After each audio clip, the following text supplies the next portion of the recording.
ရှေးဟောင်းပါရှန်လူမျိုးတွေကတဲကန္နာရအောက်မှာမိုင်20ရှည်လျားတဲ့မြေအောက်မြစ်တစ်ခုတိစောက်ခဲ့ပြီးနှစ်ပေါင်း2900ကြာတဲ့အထိစီးဆင်းနေစေပါ BC 900နဲ့900ကြာမှာတိစောက်ခဲ့တဲ့ Quanat of Gonabat ဟာလူသားတွေဖန်တီးခဲ့သမျှတွေမှာအထူးချုံဆုံးရေစီမံခန့်ခွဲမှုစနစ်တွေကတခုအဖြစ်တည်ရှိနေစေဖြစ်ပါတယ်။၆သွေးတဲ့ဒေသတွေမှာနေထိုင်ဖို့စိန်ခေါ်မှုနဲ့ရင်ဆိုင်နေရတဲ့ပါရှန်အင်ဂျင်နီယာတွေကတဲကန္နာရတွေကိုရှင်သန်နေတဲ့ယဉ်ကျေးမှုတွေအဖြစ်ပြောင်းလဲပေးနိုင်မယ်ဖြည့်ရှင်းချက်တစ်ခုကိုတည်ထွင်ခဲ့ကြပါတယ်။သူတို့ရဲ့နီလန်းကတော့တောင်တန်းတွေကရေကြောတွေကိုဆွတ်ယူနိုင်တဲ့ရှေးလျားပြီးညင်သာစွာစင်ကြေလျှောရှိတဲ့မြေအောက်ဥမင်တွေကိုတူးဖော်ပြီးဆွဲငင်အားကိုအသုံးပြုကတံပိုးကြီးတဲ့ရေကိုဝေးလံတဲ့အခြေချနေထိုင်ရာတွေစီတဲဆောင်သွားတာပဲဖြစ်ပါတယ်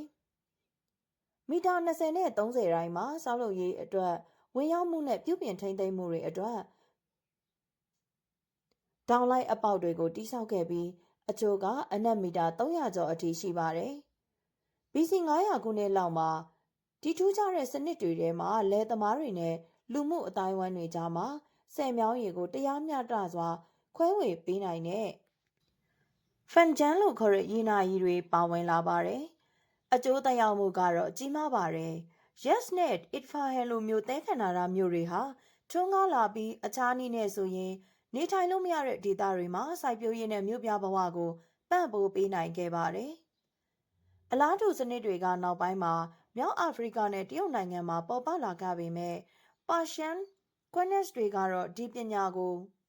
ပထမဆုံးအသုံးပြုခဲ့တဲ့မှတ်တမ်းအဖြစ်ကျန်ရှိနေစေဖြစ်ပါတယ်။အင်ဂျင်နီယာပညာကအလွန်ပြည့်စုံတာကြောင့်ဒီရှေးဟောင်းဥမင်အများစုဟာ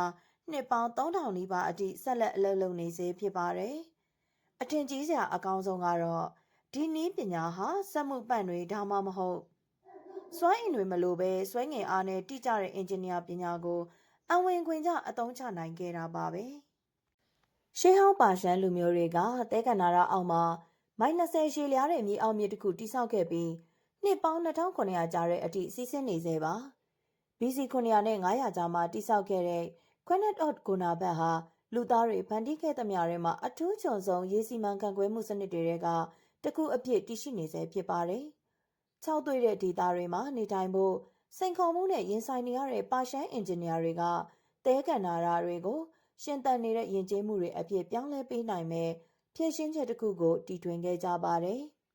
။သူတို့ရဲ့နီလန်းကတော့တောင်တန်းတွေကရေကြောတွေကို